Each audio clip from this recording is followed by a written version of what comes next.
Assalamualaikum warahmatullahi wabarakatuh.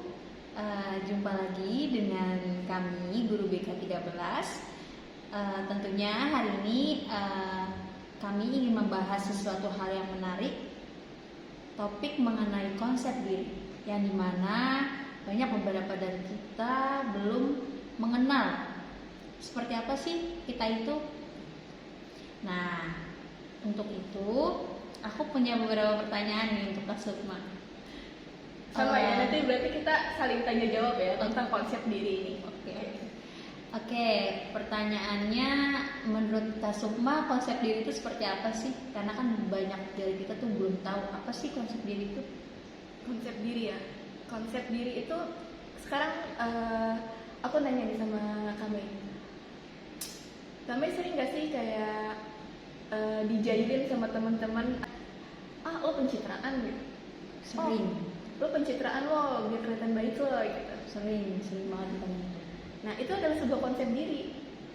Jadi konsep diri itu adalah sebuah citra diri atau gambaran diri yang akan kita tampilkan pada lingkungan sekitar kita. Jadi konsep diri ini sangat mempengaruhi tingkah laku kita di dalam masyarakat. Kalau tingkah lakunya baik, berarti konsep dirinya baik. Berarti kita akan dipandang baik sama orang.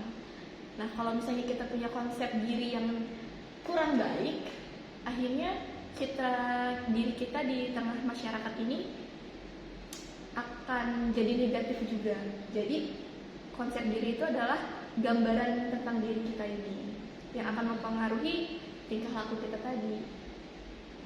Kak Sukma kan tadi bilang ya, kalau konsep diri itu adalah gambaran atau citra diri yang dimana akan menimbulkan persepsi orang lain mengenai tingkah laku kita gitu. Yeah. Nah, menurut kakak nih, ada nggak sih orang yang nggak tahu diri dia sendiri itu seperti apa, tapi dia tuh pengen diakuin sama orang lain kalau gue tuh baik gitu. Jadi terlalu mengedepankan, gue harus terlihat baik nih depan orang lain gitu. Jadi sih sama kayak percintaan ya, tapi lebih tepatnya gimana sih Kak cara menghindari hal-hal seperti itu? Yang perlu, ini pembahasan ini menarik banget nih, karena di zaman sekarang ini banyak orang takut berbuat baik karena ada persepsi dari orang lain yang salah. Yaitu tadi, takut dibilang pencitraan, takut dibilang sok baik atau bagaimana. Tapi harus perlu diketahui memang di dalam kehidupan ini kan kita memang harus menampilkan diri yang positif kan, agar diterima sama orang lain. Nah, yang perlu diketahui juga adalah tentang diri kita sendiri nih. Saat ada teman kita langsung nyablak gitu, pencitraan loh, begini loh, nih. Itu kan tergantung kita sendiri reaksinya seperti apa kan. Apa reaksinya kita terima atau reaksinya kita tolak dari perkataan-perkataan orang lain itu tadi gitu. Jadi pertanyaan kami ini nanti akan sangat berkaitan dengan bagaimana saat kita berkomitmen, saat kita ingin menampilkan diri yang baik. Nah, itu yang perlu dipelajari lagi nih ya, dipelajari apalagi pada diri remaja yang kadang-kadang itu Masih labil ya? Iya, masih labil dan kadang langsung ciut kalau misalnya langsung ada yang bilang, dia mah pencitraan, dia mah seperti ini gitu. Karena takut dianggap seperti itu. Maksudnya itu adalah apa ya? Gimana caranya agar kita tuh nggak terlalu mendengarkan setiap omongan orang gitu. Yang terpenting adalah cara kita membangun citra diri yang positif ini dengan langkah-langkah yang baik tentunya. Seperti itu kan. Dan tentunya lebih menjadi diri sendiri ya Kak ya? Iya betul, menjadi diri sendiri yang tentunya terarah dan terkonsep dengan baik. Makanya itu konsep diri kan gitu. Nah, ada lagi nih Kak pertanyaannya. Menurut kakak apa aja sih macam-macam dari konsep diri itu? Nah, ini yang akan kita pelajari nih tentunya. Kita akan membahas tentang konsep diri Johari Windows. Aku pernah dengar sih Kak pas waktu kuliah ya, Johari Windows, Bapak Jendela. Iya. Ini pelajaran kita secara psikologi ya di dunia perkelasan ya, di dunia kuliah kita. Jadi kita akan kasih tahu adik-adik semua tentang apa sih itu konsep diri Johari Windows. Kalau dari kata-katanya aja Windows, artinya adalah jendela gitu. Jadi ternyata nih adik-adik, di dalam diri kita ini ada 4 karakter. Apa aja tuh Kak? Yang pertama nih Kak, ternyata ada open area dan hidden area. Apa tuh Kak maksudnya? Open area itu dari kata-katanya dia adalah open area, area yang terbuka. Dan hidden area adalah area yang tertutup. Nah, ternyata di dalam diri kita ini, kita perlu Kak memahami tentang apa yang harus kita tutupi dari orang lain dan apa yang harus kita buka dari diri orang lain. Berarti kita nggak boleh sepenuhnya untuk terbuka dong ya sama orang lain ya Kak ya? Tentu, karena kenapa? Karena konsep diri yang kita bangun di masyarakat itu akhirnya sangat berpengaruh juga dengan karakter dan tingkah laku kita Kak. Nah, yang perlu diketahui adalah tingkah laku ini juga akan mempengaruhi bagaimana kita beraktivitas di tengah masyarakat, dan aktivitas-aktivitas itu sangat berpengaruh juga kan untuk kesuksesan kita dalam kehidupan gitu. Contohnya open area, Kakak bisa kasih contoh nggak nih buat anak-anak semua? Mungkin anak-anak kan masih pada bingung nih yang sudah Kakak jelasin tadi, tapi lebih spesifikasinya lebih. Oke. Jadi gini adik-adik semua, di realitanya ya, kita ngomongin tentang realitanya. Saat kita baru kenal nih Kak, kira-kira apa saja yang perlu kita ketahui satu sama lain? Nama, Oke. terus mungkin alumni mana gitu ya. Alamat, Boleh. itu juga alamat kan nggak sepenuhnya harus orang tahu ya kayak. Iya, betul. Kan itu juga privasi, termasuk privasi untuk alamat. Itu aja sih kayak. Nah, jadi seperti itu. Bener banget, saat kita baru kenal nih dengan orang lain, kita harus memahami dulu bahwa apa yang perlu orang lain ketahui tentang diri kita. Misalnya nih, kita rekan kerja. Kira-kira saat kita baru kenal, apa istilahnya yang penting untuk kita saling ketahui? Yang pertama, nama. Kita hanya perlu kenal nama aja gitu untuk saling sapa. Yang kedua, mungkin tentang pekerjaan kita. Kita tahu nih bidang kita, karir kita masing-masing gitu. Contohnya ke anak murid kita deh gitu. Perkenalan kita ke anak murid kita tuh sejauh mana sih gitu. Oh, tahu nih guru bahasa Indonesianya siapa, oh tahu guru BK-nya siapa, oh tahu guru matematikanya siapa gitu. Hanya sebatas itu saja kan, oh namanya siapa nih, ternyata guru BK-nya ada 3 loh namanya. Oh,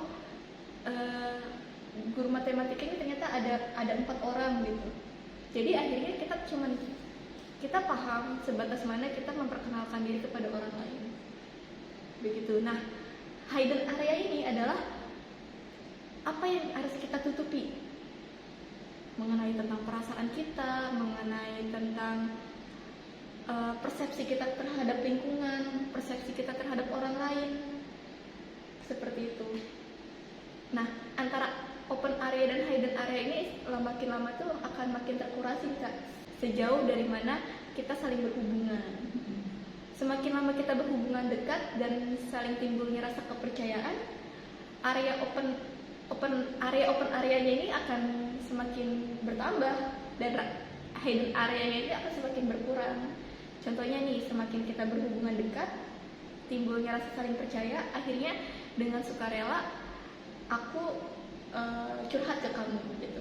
Aku memberikan menceritakan tentang perasaan aku ke kamu gitu, tentang lingkungan, tentang apa yang aku pikirkan gitu. Enggak lagi ada yang ditutup-tutupi. Nah, itulah yang dimaksud dengan konsep diri hidden area dan open area. Seperti itu. Nih Kak, kan tadi Kakak udah menjelaskan ya open dan hidden area. Kan yang aku tahu, yang aku pelajari ketika kuliah, kan ada namanya window kan pasti ada 4 bagian. Nah tadi Kakak baru menyebutkan 2. Kalau boleh kita kenal lagi lebih dalam tentang Johari Window, konsep sama diri itu seperti apa, boleh nggak tambahin lagi yang 2 area itu? Yang 2 areanya tadi ada yang namanya blind area dan unknown area. jadi susah bahasa Inggris kan ya. Blind area itu adalah di mana nih ternyata ada orang lain yang lebih memahami kita dibanding diri kita sendiri. Jadi kita nggak sadar kalau kita tuh berperilaku seperti itu. Contohnya kayak gimana tuh Kak kalau blind area? Contohnya adalah yang paling sering nih di masa remaja kita waktu SMA, kita kurang sadar diri tentang penampilan diri kita. Penampilan kita kurang rapih nih, akhirnya kita dipandang sama orang kerapian diri kita kurang gitu. Karena kita merasa kayak, oh udah bikin aja, gue mah tampil apa adanya. Nah itu konsep diri blind area nih. Ada hal yang tidak kita sadari, ternyata itu berpengaruh kepada lingkungan sekitar kita gitu. Akhirnya ada nih teman kita yang ngasih tahu gitu, atau yang negur, atau gurunya yang negur gitu, kerapian kamu kurang deh gitu, itu bajunya dimasukin gitu pakai dasi segala macam bla bla bla bla gitu kan. Dia nggak sadar kalau misalnya kerapian dirinya itu akan diperhatikan oleh orang lain. Seperti itu. Ada juga misalnya perilaku kita, contohnya perempuan suka ngupil gitu. Kita nggak sadar kalau kita suka ngupil gitu. Akhirnya ada orang yang negur gitu, kamu perempuan suka ngupil deh. Masa sih gitu? Masa gue kayak begini? Gitu. Nah ini aku timbul lagi pertanyaan atas penjelasan kakak. Iya. Kan tadi kakak bilang ya yang tentang blended area. Ada orang atau teman kita yang mengatakan bahwa kok perempuan ngupil sih, atau baju lu tuh nggak rapi banget gitu kan. Nah gimana cara agar orang yang dinilai tersebut bisa menerima masukan-masukan dari orang lain? Kan rata-rata orang-orang pada ya udah sih orang gua ini kenapa lu ngurusin gua banget sih. Nah itu gimana tuh Kak? Ini pentingnya kita mempelajari konsep diri yang baik ya, adik-adik. Jadi konsep diri itu ada konsep diri yang salah dan ada konsep diri yang benar. Ada konsep diri yang negatif dan ada konsep diri yang positif loh Kak. Kenapa kita mempelajari dari tadi nih ya, kita ngomongin tentang area tertutup dan area yang terbuka gitu. Lalu ada area yang disadari dan area yang tidak disadari gitu. Gimana caranya kita agar istilahnya menerima masukan-masukan dari orang lain untuk diri kita sendiri. Yang pertama adalah kita harus tahu kita ini pengen dipandang apa oleh orang lain. Seperti itu, pengen dipandang baikkah? Misalnya kalau misalnya kamu benar ingin terlihat baik, menampilkan diri secara positif kepada lingkungan sekitar gitu, akhirnya kita bisa tahu nih masukan-masukan positif mana yang harus kita terima gitu. Kita harus bisa mengkurasi juga ya adik-adik dari setiap omongan orang-orang gitu. Jadi nih Kak, kita harus tahu dulu bahwa masukan itu adalah masukan yang positif, tidak untuk diri kita gitu. Yang perlu diingat adalah kita harus punya tujuan kan, tujuan untuk lingkungan kita. Kenapa kita harus ada di sini gitu. Kenapa kita harus ada ditempatkan di sini, kenapa kita harus melakukan aktivitas ini. Nah dari kita melakukan aktivitas itu, dari kita ada di tempat itu, akhirnya kita harus tahu tujuannya apa kita melakukan itu, dan tujuannya apa kita ada di situ gitu, di situasi ini gitu. Misalnya contohnya kita datang ke sekolah nih Kak, kita harus tahu tujuan kita datang ke sekolah itu apa kan. Tujuan kita datang ke sekolah itu kan untuk diri kita sendiri gitu, secara positif ya kan, untuk belajar, untuk mengembangkan potensi dan mengembangkan perilaku yang baik juga kan. Akhirnya kita dituntut untuk belajar nih, belajar untuk mengendalikan karakter, belajar secara akademik ataupun secara sosial gitu kan.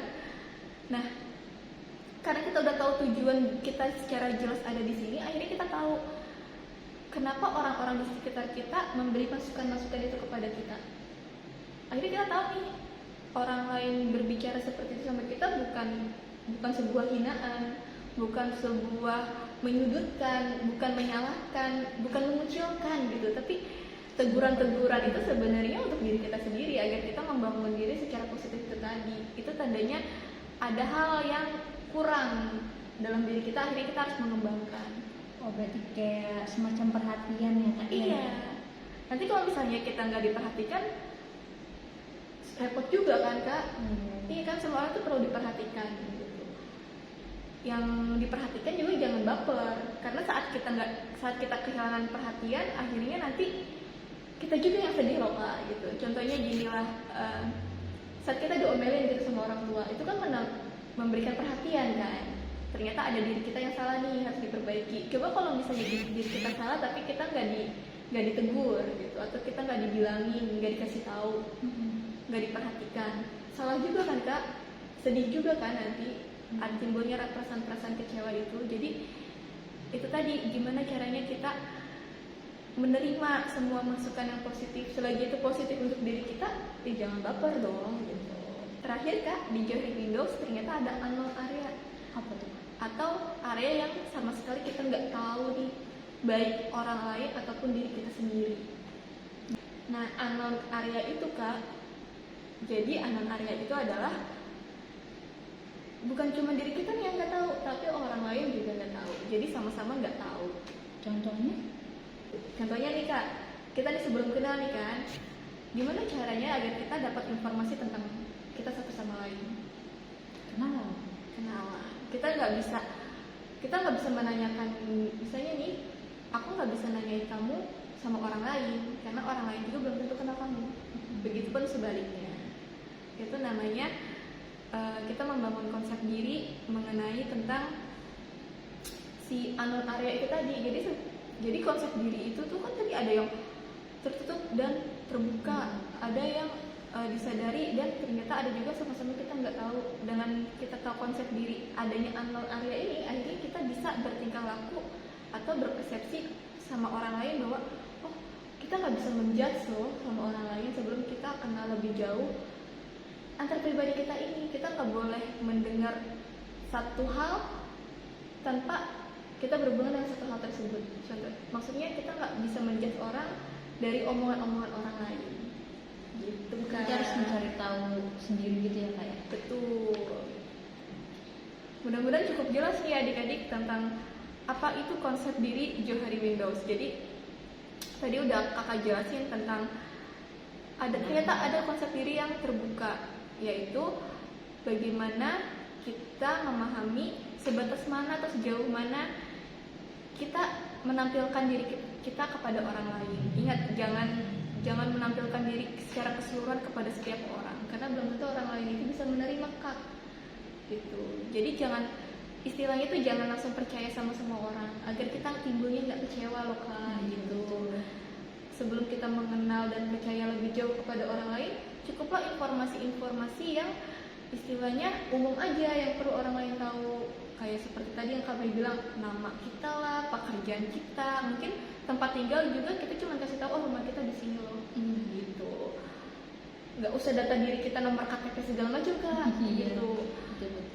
Nah, lalu dengan seiringnya berjalan waktu nih, dengan berhubungan dengan baik, akhirnya timbul rasa kepercayaan yang hal-hal tertutup nih tentang diri kita itu bisa terkikis kan, gitu. Nah, ternyata ada hidden area nih tadi yang udah kita bahas. Hidden area itu adalah area yang tertutup. Contohnya gini loh Kak, saat kita bisa mengkurasi orang-orang di sekitar kita nih, siapa aja orang kita percaya, siapa aja orang yang kita harus hati-hati berhubungan gitu, akhirnya kita bisa menampilkan emosi-emosi kita kepada orang kita percaya aja. Contohnya nih, kenapa kita penting banget membahas tentang hal ini. Contohnya gini Kak, di dunia pekerjaan atau di dunia sekolah gini ya, kita nggak suka nikah sama orang lain. Itu kan persepsi kita terhadap orang lain kan. Kita nggak boleh membawa orang lain untuk membenarkan apa yang kita rasain gitu. Misalnya aku nggak suka nih sama si A gitu, lalu aku curhat sama kakak nih tentang si diri A gitu. Si A begini-begini ya, begini-begini. Belum tentu kakak sebagai teman curhat aku nerima loh Kak tentang apa yang persepsi aku dengan si orang A ini. Bisa jadi hubungan kalian kan lebih baik, bahkan lebih baik dari hubungan kita kan. Nah, itu bisa jadi senjata makan tuan lagi Kak untuk kita gitu. Makanya kita harus tahu juga apa yang harus kita buka sama orang lain dan apa yang harus kita tutupi gitu. Saat kita nggak suka sama orang, ya untuk diri kita sendiri aja dulu gitu, jangan kita sebarin ke orang lain gitu. Nanti dengan seiring berjalannya waktu, tapi kita harus tetap mencoba Kak untuk berhubungan dengan orang yang kita nggak suka ini. Itu namanya kita kan berdamai dengan semua orang ya gitu. Kita harus akhirnya kita bisa mengkurasi perasaan-perasaan negatif juga gitu. Tadi kan ada open dan hidden ya. Lalu juga tadi ada kita bahas tentang blind area yang ternyata kita nggak sadar nih, ternyata perilaku kita mempengaruhi lingkungan sekitar atau perilaku kita ternyata memalukan gitu. Nah, untuk yang blind area ini kita jangan baper saat kita dapat masukan-masukan.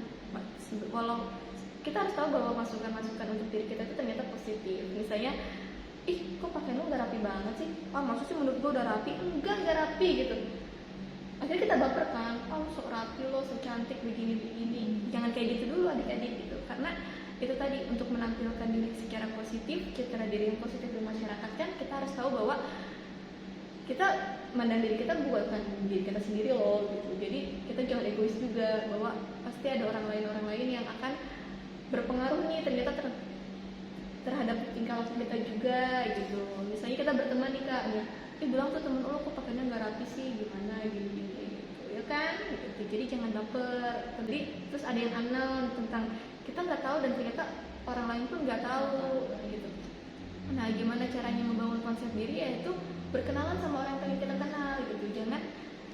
Jangan apa ya, jangan gue pengen kenalan sama dia tapi kata orang dia begini loh, begitu loh gitu. Jadi kita jangan apa ya, jangan menilai orang lain ya, jangan menilai orang lain dari persepsi orang lain. Tapi kita menjalin hubungan dulu sama seorang itu, gimana perasaan kita, benar atau enggak gitu tentang si omongan-omongan itu. Akhirnya kita bisa menjalani kehidupan ini dengan konsep diri yang baik loh. Akhirnya kita diterima di masyarakat dengan baik juga. Wah, gitu. Berarti antara blended area dengan unknown area itu hampir sama ya kak ya. Maksudnya kita harus memilah-milah kan. Kalau blended kan kita merasa kita diperhatikan oleh orang sekitar gitu ya. Orang sekitar memberikan masukan. Tapi ketika di unknown kita nggak langsung menelan bulat-bulat. Iya, itu perbedaannya ya. Persepsi si A nih tentang orang yang kita sukai misalkan.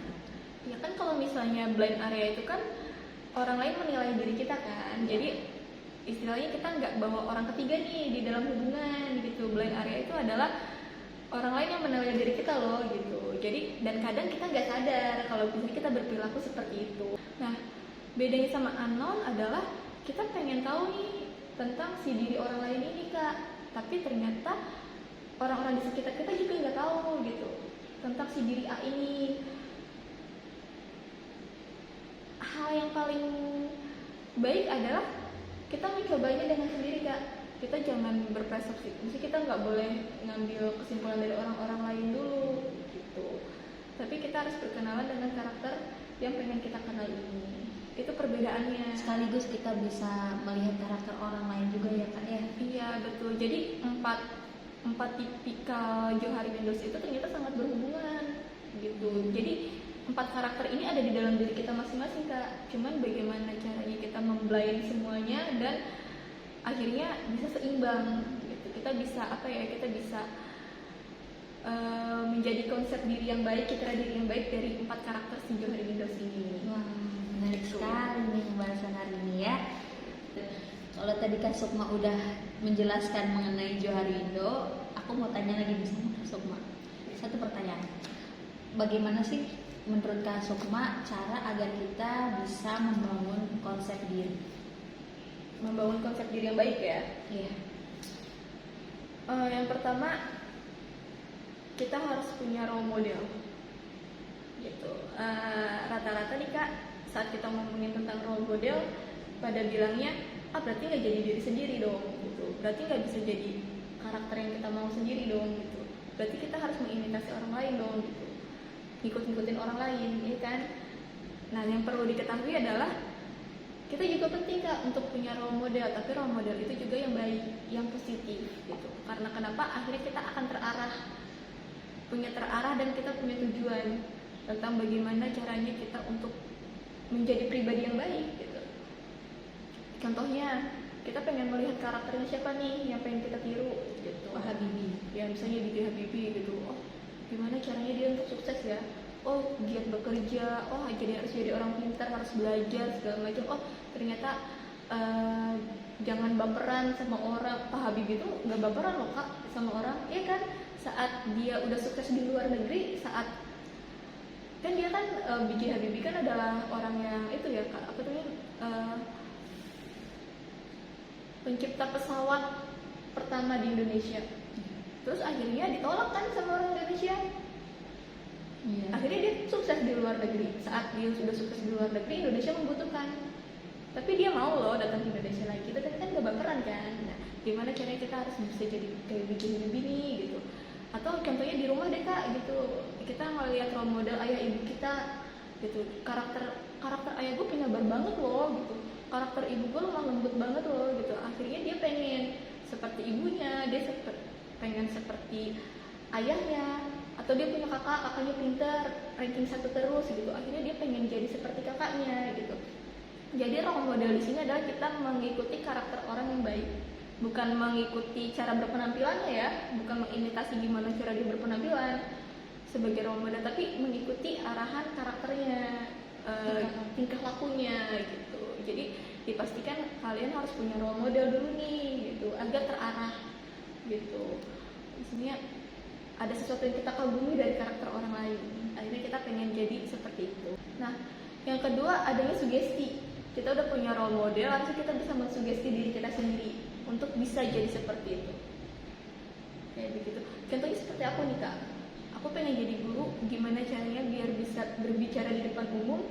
Awalnya aku kayak gitu kak, aku berpikir dulu konsep diri role modelnya siapa ya. Oh, dosen aku nih, dosen aku. Jadi setiap aku ngomong di depan kelas, aku berpura-pura sebagai dosen dulu. Gimana caranya dia, akhirnya aku mengimitasi gimana caranya dia berkomunikasi sama si orang-orang ini di di kelas gitu. Akhirnya aku bisa mengsugesti diri sendiri nih, oh begini, seperti akhirnya bisa gitu. Jadi ada role modelnya, ada sugestinya gitu.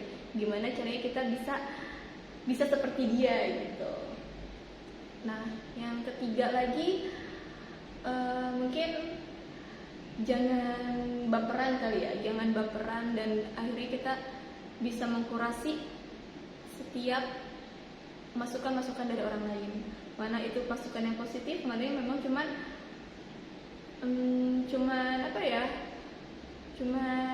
semu gitu loh, cuman omongan-omongan semu untuk diri kita gitu. Jadi kita bisa mengkurasi setiap apa yang masuk, informasi apa tentang diri kita yang masuk ke kita gitu loh kak. Gitu. Kalau misalnya masukannya itu positif, itu berguna untuk diri kita, maksudnya untuk karir kita, untuk gimana caranya kita beradaptasi sama lingkungan kita, gimana caranya agar kita dinilai baik semua orang gitu. Kalau itu positif ya terima gitu, jangan baper.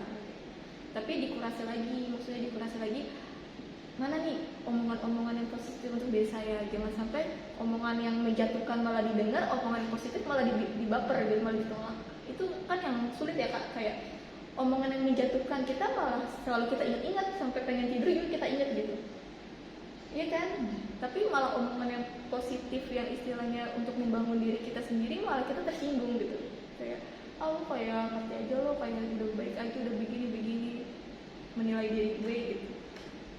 Jadi kita bisa mengkurasi mana pembicaraan informasi yang positif dan negatif tentang diri kita gitu. 3 itu aja simpel kak. Tadi kan Kak Sukma udah jelasin ya tentang baperan. Nah, aku pernah punya temen, dia selalu bilang, kenapa sih orang-orang selalu meremehkan kata baper? Kan kalau misalkan kita nggak suka, kita nggak terima, ya udah gitu. Ya memang ini diri kita gitu. Nah, menurut Kak Sukma nih, gimana sih cara mengurangi rasa baper bagi orang-orang yang seperti itu kak? Ini pertanyaannya menarik banget karena mungkin bagi orang kan dia nggak, mungkin bagi orang lain dia baper, atau mungkin bagi diri kita iya emang gua nggak suka gitu. Ini yang paling itu loh kak, maksudnya di zaman yang sekarang ini tadi banyak orang yang takut untuk bertingkah baik, takutnya dibilang pencitraan. Ada orang yang mau memberikan hal yang positif, takutnya orang itu baper. Gini kak, maksudnya bukan berarti nggak boleh baper, berarti kita nggak boleh sedih, bukan berarti kita nggak boleh nerima juga. Tapi kan kita harus bisa melihat, makanya itu tadi dibilangkan kita harus bisa mengkurasi di mana orang-orang itu berbicara positif sama kita atau berbicara negatif sama kita. Banyak dari kita yang justru malah mengingat-ingat kata-kata negatif dari orang tentang diri kita. Justru yang positifnya kitanya yang baper gitu, disangkanya kita menyalahartikan dari teguran orang lain terhadap kita. Kita juga harus tahu, kita kan akhirnya kan kita bisa menilai karakter orang, bagaimana cara orang itu berkomunikasi sama kita. Contohnya gini Kak, aku pengen negur kamu tentang, contohnya tentang kerapihan, contohnya andaikan kita nggak pakai rapi nih, gimana caranya agar aku menegur kamu dalam sikap yang positif, agar kamu menerima gitu. Tapi kalau misalnya aku langsung ngejajakin kamu, lu pakai baju yang rapi dong, yang bagusan dikit, nggak bisa beli baju apa, pasti orang baper, pasti kita juga baper kalau digituin. Akhirnya apa? Akhirnya marah gitu. Maka dari itu tadi, bagaimana cara kita untuk menyampaikan apa ya, menyampaikan pendapat kita agar itu diterima sama orang gitu. Bukan berarti nggak boleh baper loh, tapi kalau misalnya akhirnya kita disampaikan secara positif sama orang lain, misalnya coba deh kamu pakai bajunya jangan yang ketat-ketat gitu, nanti kan takut nih kita perempuan seperti ini. Itu sebenarnya kan baik kan, cara mereka juga baik, tapi ternyata ada juga yang ternyata baper, dibilang oh udah kayak bener aja, bawa agama dan sebagainya gitu. Maka dari itu tadi kita harus bisa mengkurasi itu tandanya mengeliminasi ya teman-teman, mengeliminasi setiap kata-kata dari orang untuk kita gitu. Kita bisa memilah. Iya, akhirnya kita bisa memilih mana yang memang positif, mana yang memang negatif gitu. Kalau misalnya kita udah bisa mengelola emosi dan tadi mengelola pemikiran konsep diri kita yang baik, akhirnya kita bisa menerima perilaku orang lain itu tadi Kak, kita jadi nggak baper gitu. Jadi sebenarnya dia baik kok gitu untuk kita juga gitu. Seperti itu. Bukan berarti nggak boleh baper ya. Kita harus baper saat kita dijatuhkan. Makanya itu tadi, mana kata-kata yang menjatuhkan, mana kata-kata yang membangun. Kalau misalnya itu kata-katanya menjatuhkan, ya kita memang harus baper agar orang lain juga mengerti bahwa perilaku dia itu salah terhadap kita gitu. Jadi kita bisa menyeimbangkan hal itu. Ya gitu Kak. Sekarang aku pengen nanya nih Kak, menurut Kakak konsep diri yang benar dan konsep diri yang salah itu kayak gimana sih Kak?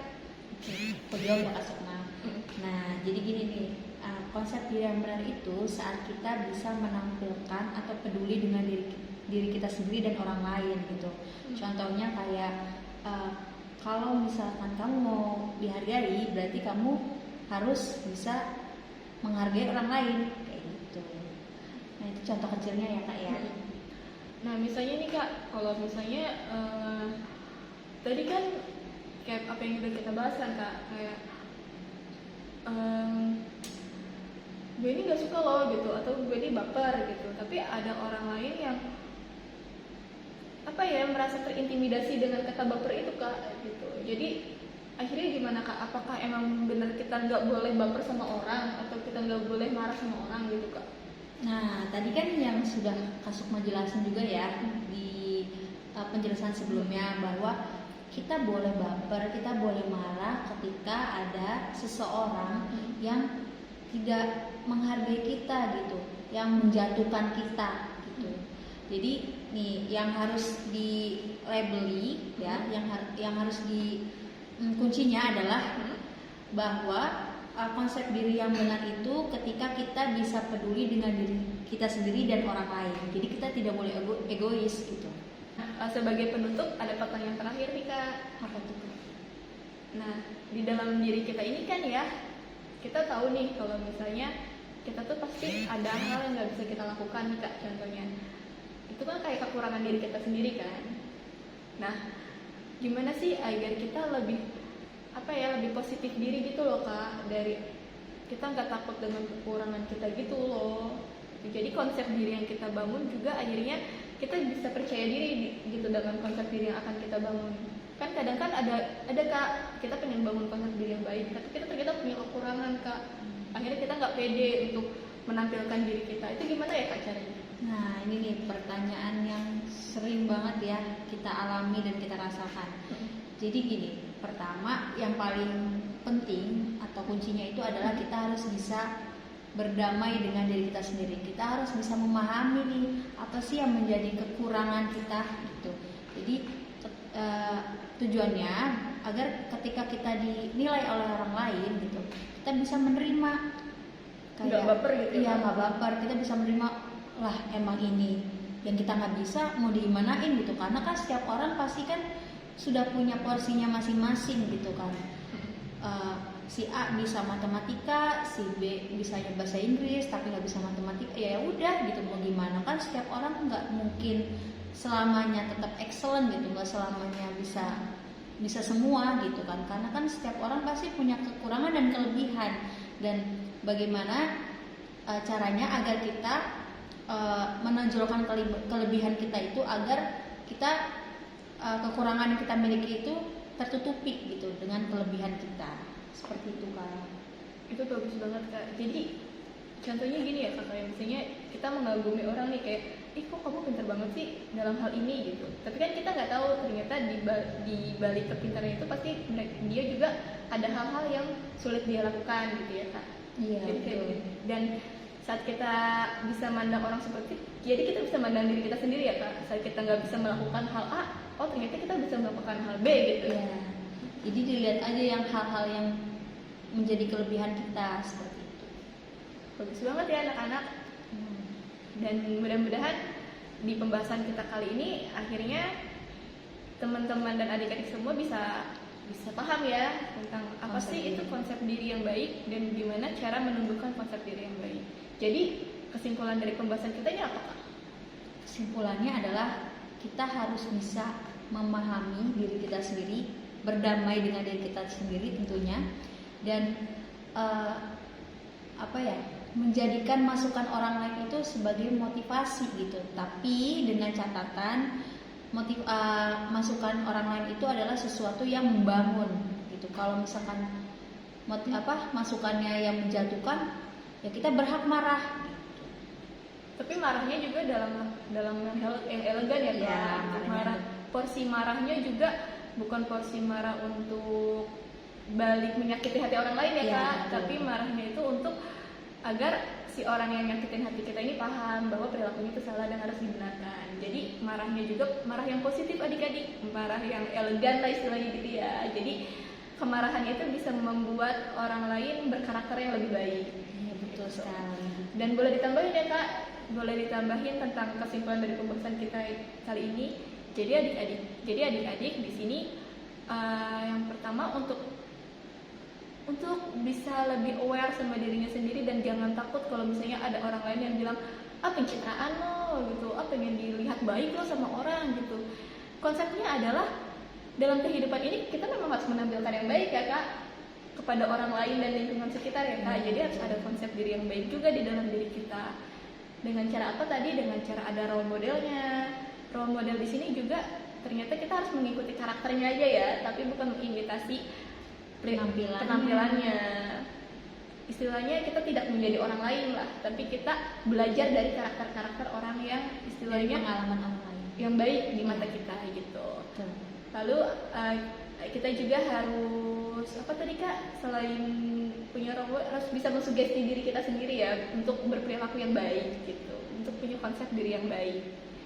Jadi menurut kami di situ dulu ya adik-adik untuk pembahasan kita kali ini. Semoga lebih jelas dan adik-adik di sini paham dengan pembahasan kita kali ini. Dan pastinya bakal ada materi-materi yang jauh lebih menarik setelah ini ya. Ditunggu aja. Oke, kurang lebihnya kami mohon maaf. Wabillahi taufiq wal hidayah. Wassalamualaikum warahmatullahi wabarakatuh. Waalaikumsalam warahmatullahi wabarakatuh.